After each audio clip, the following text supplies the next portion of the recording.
Hey, welcome to Radiant Midweek. Here we go.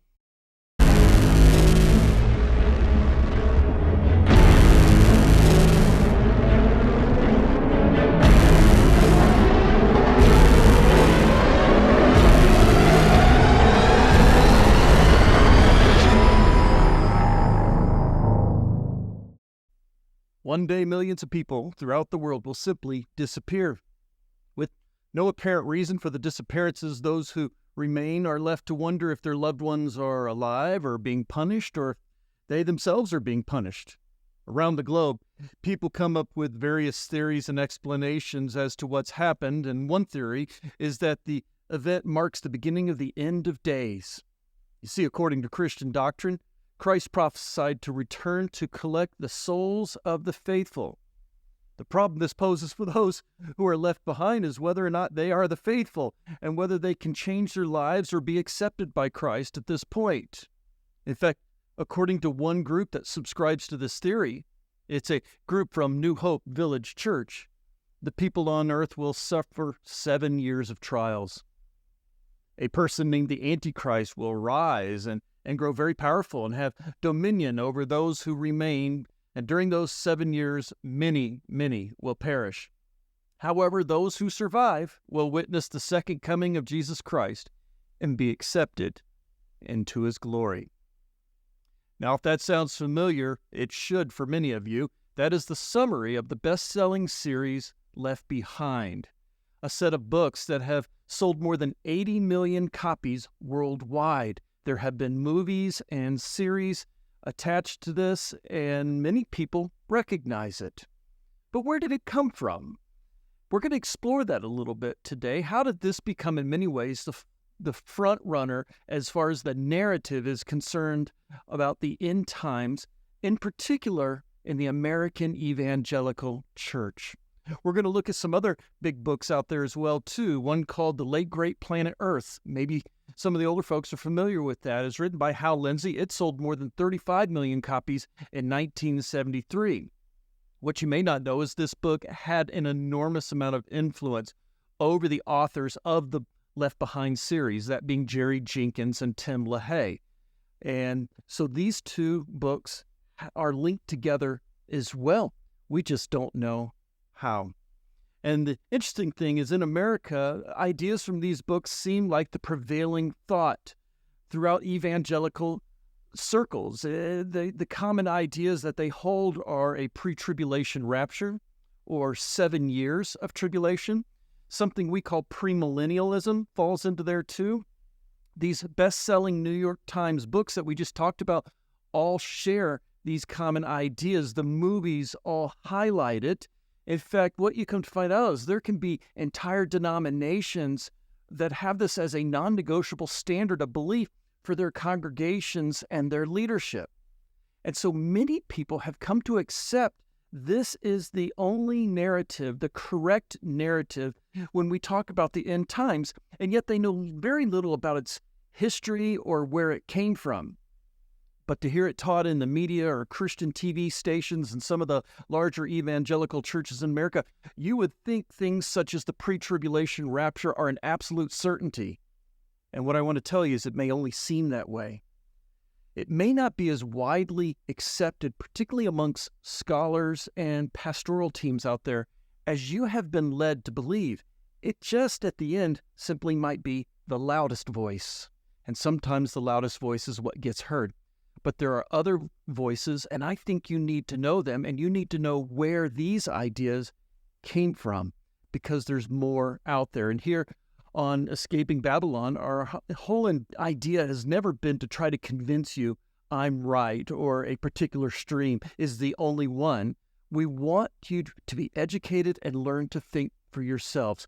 We want to be students of the Bible, and that's my prayer for you, is that you just love the Bible, that you open up, you read it, and that you are teachable and allow the Holy Spirit to help you to grow and learn in this journey. Because what we're going to discover more and more as we go through this journey, Jesus was telling us to be watchful, to be waiting, and to be prepared.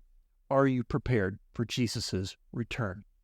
So as we dive into this idea a little bit, let's look at some facts and figures for just a moment, if we could. When it concerns the rapture, American Protestant pastors were surveyed, and it might be curious to you to know that only a third, like 36%, believe in a pre-tribulation rapture. Another 36% of those pastors say that the rapture is not literal. In fact, really, 1 in 5, that's about 18%, believe the rapture happens after the tribulation. So there are various ideas out there, even concerning the rapture.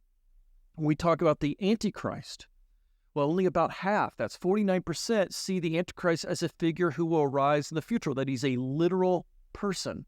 14% believe that when it talks about the Antichrist or the beast in Revelation, that it's not an actual literal person, but is just symbolic of evil, the ultimate representation of evil.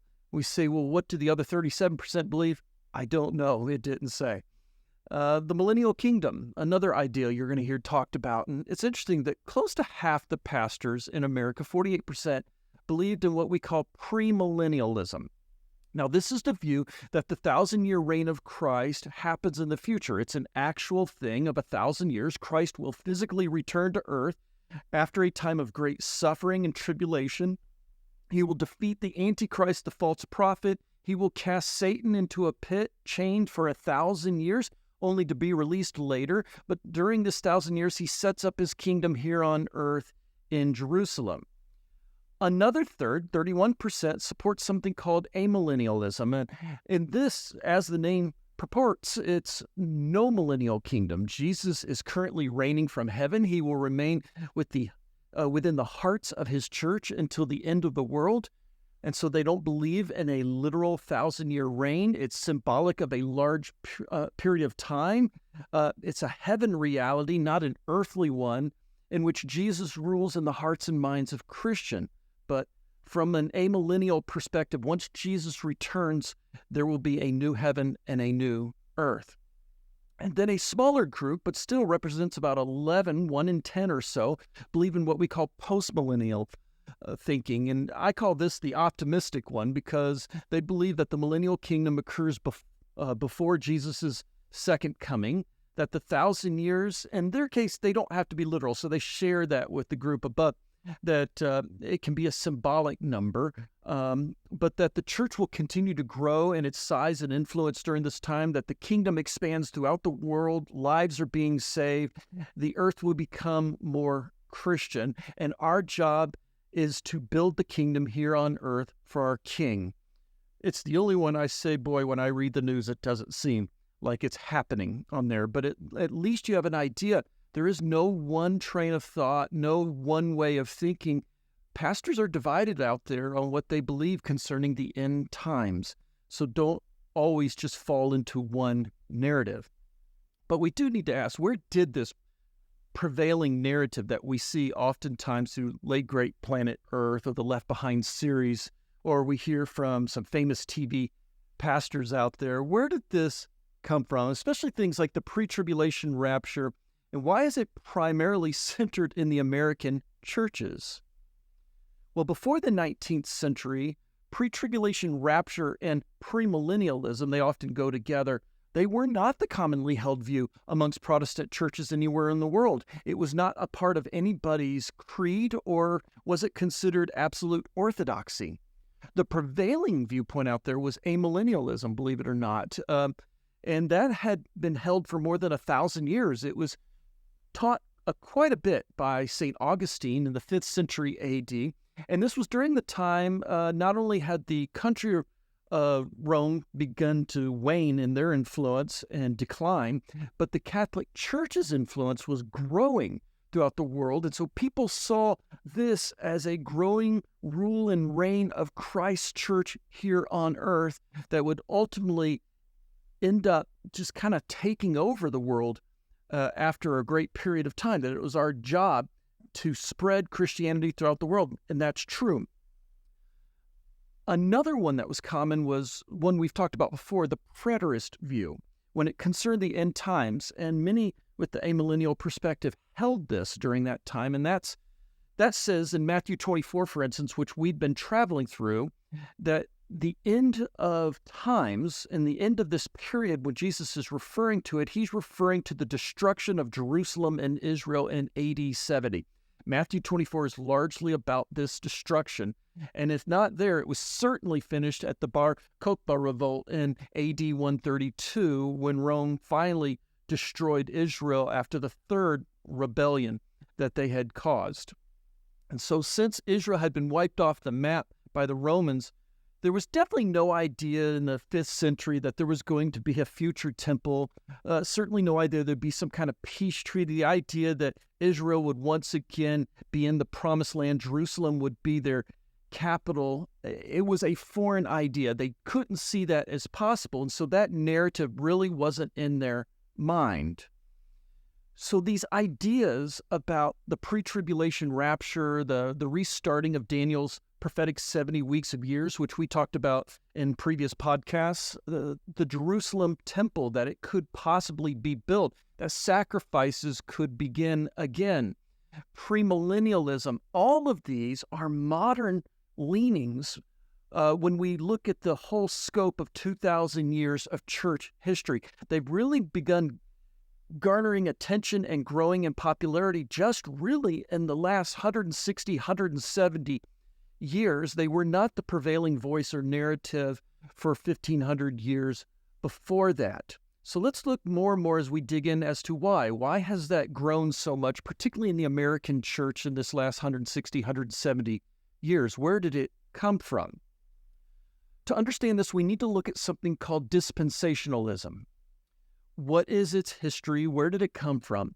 And I want to go ahead and just say, because some can get nervous right now, at no time is this going to be an attack on dispensationalism. I'm not here to try to disprove it.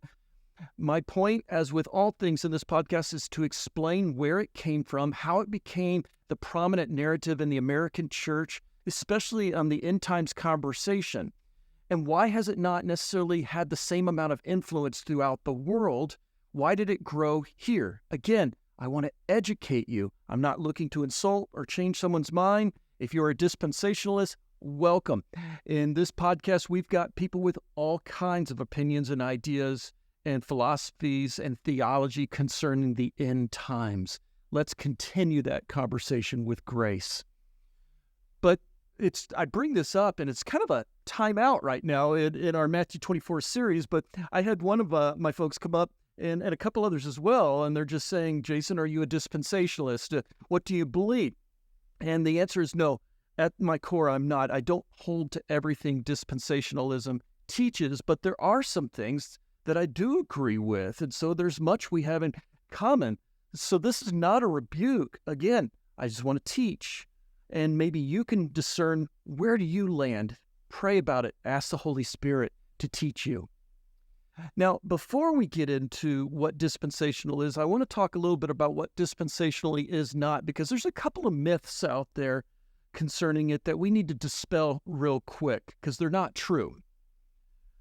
A man named John Nelson Darby invented the pre-tribulation rapture in the 1830s. That's what someone told me here recently. They say that it did not exist before John Darby and before the 1830s. And the answer is that's not actually true. Another myth we're going to look at, and another version of the story, is that he garnered these ideas from a so-called prophetess from Scotland named Margaret MacDonald.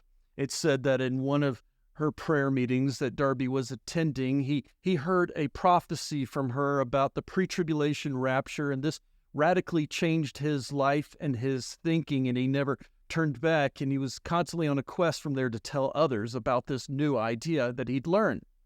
However, there's several obstacles to these claims. First, while Darby did visit her in prayer meetings, he and his colleagues were not there to hear what she had to say or learn from her charismatic manifestations. He considered them demonic and that they were not from the Lord. They were there to rebuke her. The second problem is Darby had already penned his ideas about the pre-tribulation rapture and his views concerning this years prior to being introduced to MacDonald and being at one of her prayer meetings. So he has already been walking down that path by the time he met her. And third, if you analyze Margaret MacDonald's words very closely, it becomes evident that she believed the church would be present during the end times during a period of cleansing. And this would align more with someone who has a post-tribulation or a pre-wrath philosophy, which we will talk more and more about in the next coming podcasts. Another myth that we talked about there was that the pre-tribulation rapture simply did not exist before the 19th century, and this too is false. We'd call that in our modern times fake news. And there are people throughout the previous 1800 years of the church existence that did talk about it, hinted at it, or had a lean in that direction, and papers have been written in schools highlighting who those people are and what they believed. Therefore, it really wasn't a new idea. It just wasn't a common idea. It wasn't the prevailing viewpoint in the Protestant, even Catholic or Orthodox traditions prior to 1830, and really no church, again, as I said, taught it in their creed, their catechism, or their statement of faith. It was largely amillennial, as I talked about. But so let's be careful as we dive into this conversation of revisionist history or painting people a color that we shouldn't. We need to get our history correct, remove the myths, and all those false ideas, really, that are clouding the conversation. So with that in mind, John Nelson Darby, he is an actual person, and he did bring unique ideas to the eschatological conversation. That was a big word, wasn't it? He had lots of new and unique ideas concerning the end times. And it was more than just the pre-tribulation rapture, although that was certainly part of it. And so when you talk about John Nelson Darby, we talk about dispensationalism, it's not any one idea. And this is really important to understand. It is a package of ideas formed to create a structured theology that those who are dispensationalists hold to. He was the first to truly package these ideas into a cohesive theology to teach others about, and he called it dispensationalism. With dispensational, it believes that the Bible is divided into 7 dispensations. It's a fancy word for different eras or periods of time. And what are they? Well, there's a period called innocence, conscience, civil government, patriarchal, law, grace, and kingdom. And unfortunately, I really don't have time in this podcast to sit and break these down to you. I've put a slide up that will give you more information, but I encourage you to dive further into this conversation. There's plenty of information out there on YouTube or Google to wade through and to learn more about each of these dispensations.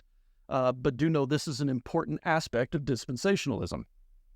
They held very strongly to premillennialism, which we talked about a bit ago. The 1,000-year future reign of Christ is an actual time period. It's preceded by the second coming of Christ, where Christ rules and reigns, ethnic Jewish Israel out of Jerusalem. The church is removed during this time period. They call it raptured before the kingdom begins, and in particular before the tribulation begins from a dispensationalist viewpoint. Now, we bring up a word that we use sometimes, and that word is rapture. And rapture is a big part of dispensational thinking. What you need to know is the word rapture is not found in the Bible. It's derived from the Latin translation raptus, which means carrying off. And this theology hinges largely on 3 primary packages. One is in Matthew 24, and that's why we're talking about a little bit ahead of time as we're getting towards this verse, where it says, "That is how it will be at the coming of the Son of Man. 2 men will be in the field, one will be taken, one will left. 2 women will be grinding at the handmill, one will be taken, one will be left." But we have to read this set of verses in context. At the time, Jesus is comparing it to the flood, and 8 people were saved in the flood, but they did not have to leave earth to do it. So it may not be referring to an I'll fly away type theology. And there is no indication that someone is being taken or raptured into heaven with these verses. Instead, if we are to look at similar verses in the Luke version of this story, it leaned towards them being handed over to wrath. For instance, in Luke 17, verse 34, Jesus says, "I tell you, on that night there will be 2 in one bed, one will be taken and the other will be left. There will be 2 women grinding at the same place, one will be taken, one will be left. 2 men will be in the field, one taken, the other left." Very familiar at this point. But notice it's the disciples responded and they said to him, "Where, Lord?" And Jesus says to them, "Where the body is, there will be vultures and they will be gathered." Now, What do vultures gather around? They gather around dead bodies.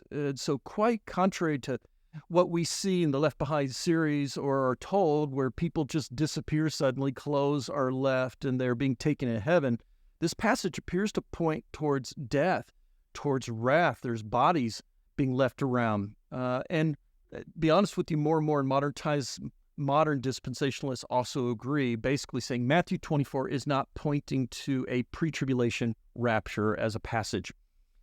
The big one is in 1 Thessalonians chapter 4, though. Let's read that real quick together. It says, according to the Lord's word, we tell you that we who are still alive, who are left until the coming of the Lord, will certainly not precede those who have fallen asleep. For the Lord himself will come down from heaven with a loud command, with the voice of the archangel and the trumpet call of God. Very important stuff to remember there, particularly the trumpet one. And the dead in Christ will rise first. After that, we who are still alive and are left will be caught up together with them in the clouds to meet the Lord in the air. And so we will be with the Lord forever. Again, we have to understand the context. The Thessalonians, which is a city, were worried that their Christian brothers and sisters who had died, they were worried what's going to happen to them. They fully expected that Jesus was going to come back in their lifetime. And you got to know that this set of verses is hotly debated. Most of the debate surrounds one Greek word, and that word is parousia. It means coming in the English language.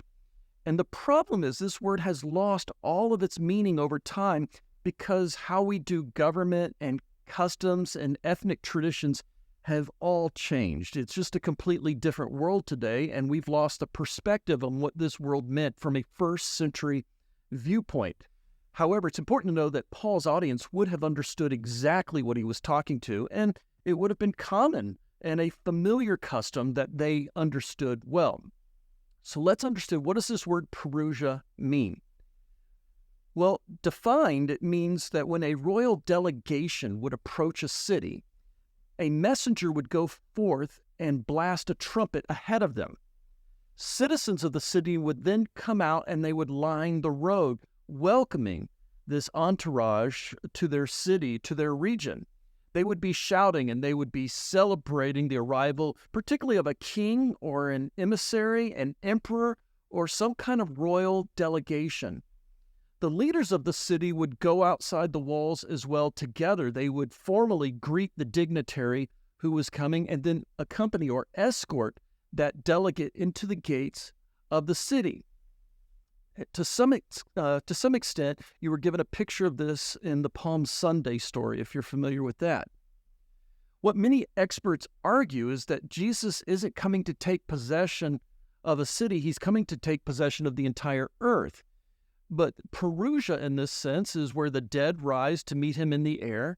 The alive then do that as well. And then both of them, while they're cheering and they're celebrating his arrival to earth, both come back with him as he returns to earth and escort him back as the royal dignitary that he is. And so this passage isn't about a rapture in the sense of getting out of here and going to heaven. It's about Jesus returning to earth, his people celebrating and escorting him back to earth. They are welcoming their king.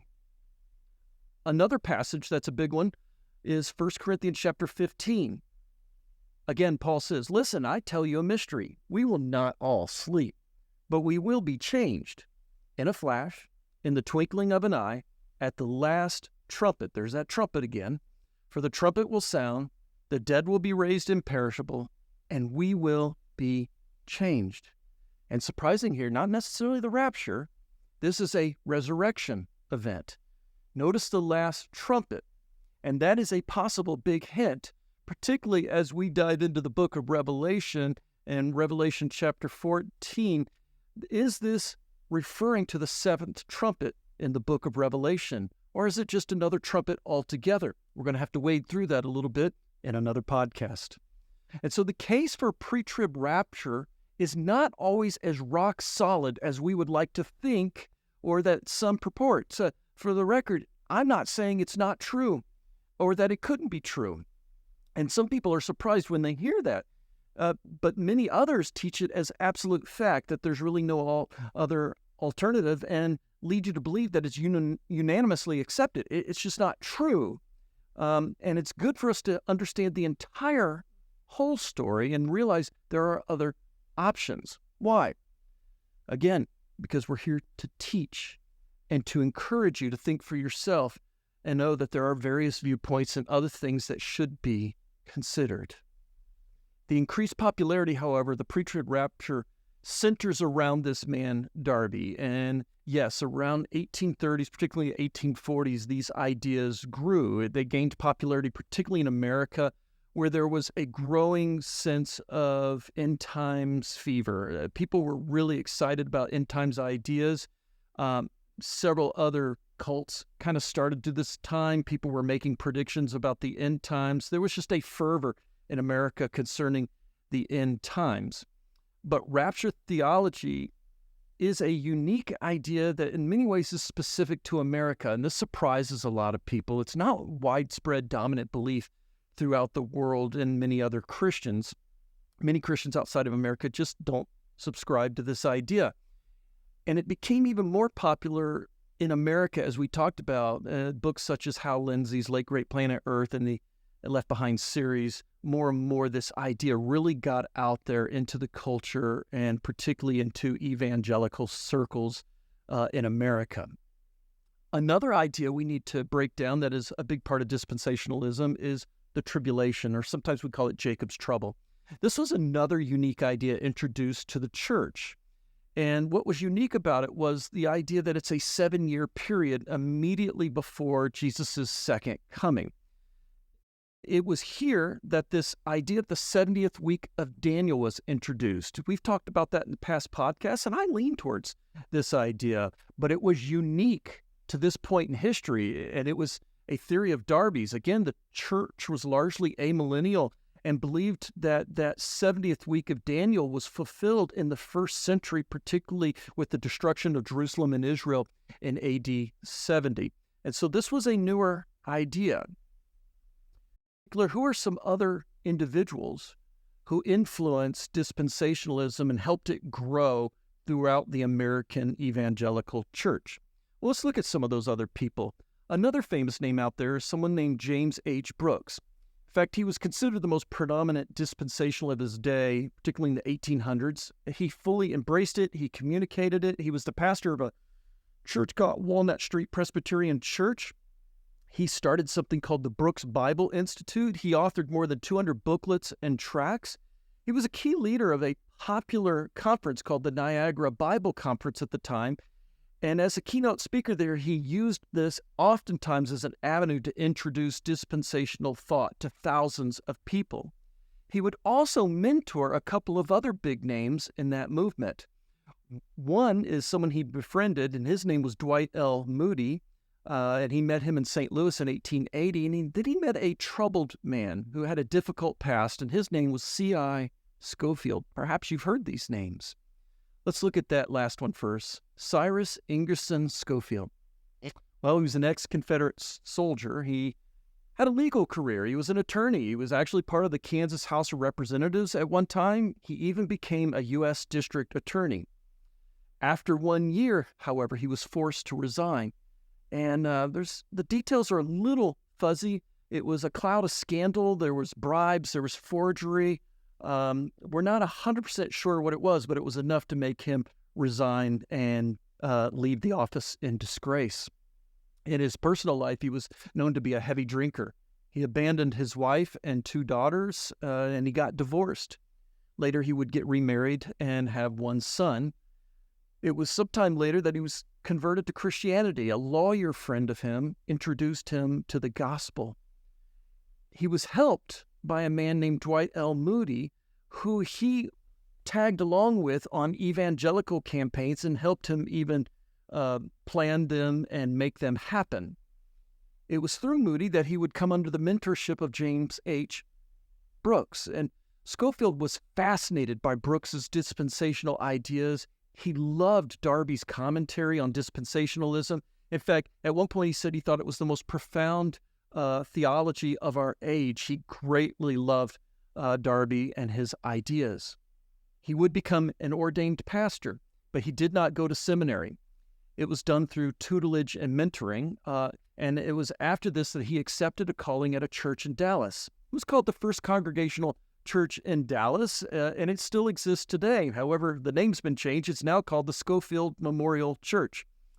He would later then succeed Moody at his church, and though at some time after that, he would return back to that church in Dallas. In 1888, he wrote a book called Rightly Dividing the Word of Truth.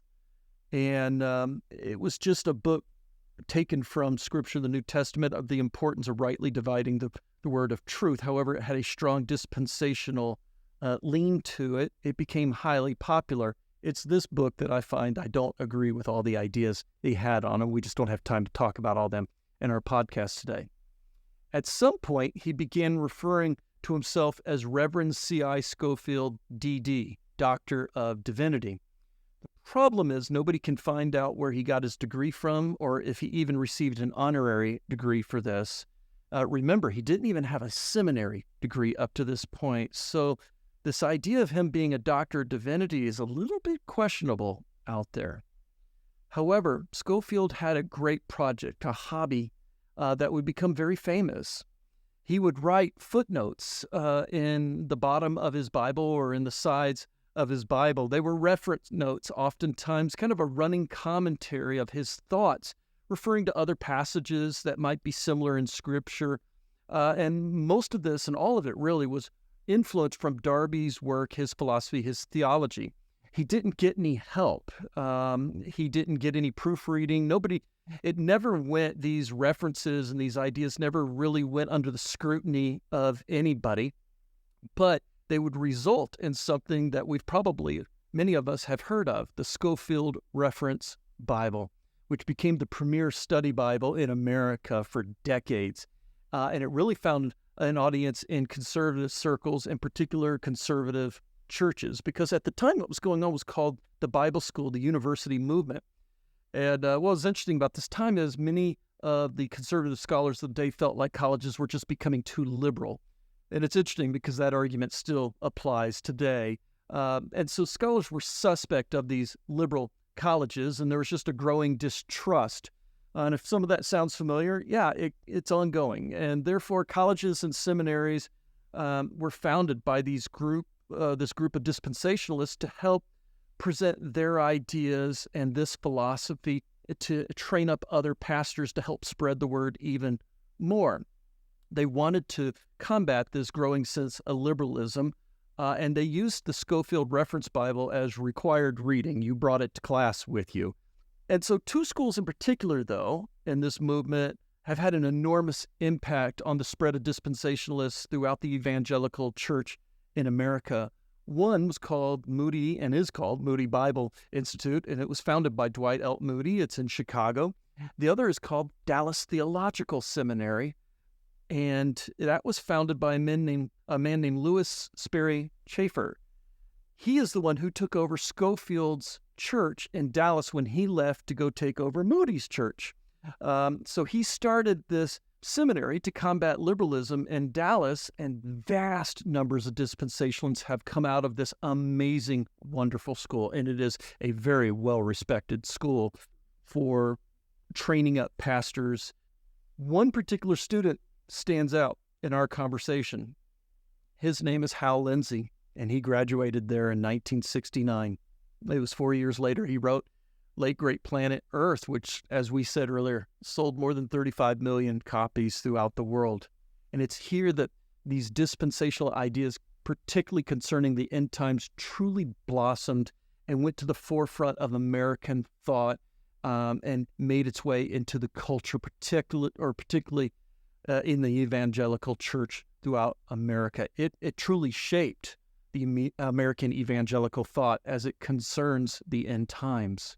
Much of what fueled this was the creation of Israel. Again, some ideas that we never would have thought were possible before, things like Israel and ethnic Jews once again being in the land was unheard of. But in 1948, of course, they started Israel as a country again. We never would have thought Jerusalem would be the capital, but of course, again, they would win Jerusalem to be the capital. And just several years ago, America formally announced Jerusalem as the capital for Israel. And so, again, Israel being back in the land and the possibility of, hey, there could be a future temple and some other ideas reignited that end times fervor in America. And suddenly things that didn't seem possible before were possible. And so books were written to kind of fuel that excitement. This would, again, influence two other authors in the Left Behind series. So I'm going to stop there today. Again, my goal, I hope, was to introduce you to dispensationalism. Again, not to disprove it or to try to convince you of it. The idea was to answer the question, where did the prominent ideas of American thought concerning the end times come from? Things like this Left Behind series that many people just assume is accurate and true, and that every other evangelical Christian must think this way. Where did these ideas come from? And I hope today we learned that no, there's many different ideas, other philosophies out there. That is just one idea in a set of many. I think when we hold too strongly to this one only, it can be a huge distraction. And so as we land the plane, again, the purpose of this podcast as a time out a little bit in our Matthew 24 series was just to help you understand where did some of these, what seemed like loudest voices in American Protestant churches come from. And a lot of them come from this dispensational thinking. And to remind you, again, it's not any one thought, it's a package of ideas. We got to get our arms around that. Some of those predominant ideas, though, is a sudden disappearance of Christians without any notice before the tribulation happens. The fact that there is a tribulation, that it's 7 years, is another core idea to them that we've already pushed at several times in this podcast. It holds firmly to the second coming, which I do as well, the established millennial kingdom, which I definitely have strong leanings towards, and that after the 1,000 years of final destruction of Satan. All of those are part of the packaging of ideas. But there are problems with this, just like there are many other of the ideas out there. It's not rock solid either. In some cases where we talk about a pre-tribulation rapture, it can look like Jesus returns twice, once before the tribulation and one at the end. The pre-trib rapture is not supported, again, by Catholic theology, Orthodox Church, or really the majority of Protestants out there. It's really found in the American Evangelical Church, and actually only 1/3 of the pastors, as we noted, actually believe it. The problem with it has been the popularity of it because of the books, because of the movies, just because of some of the Christian TV stations and so forth out there. You would think that this was the predominant, prevailing idea in the American Evangelical Church. It's not. There are other ideas out there as well. And so be careful about this giving that picture. There are other things we need to learn, other things we need to consider.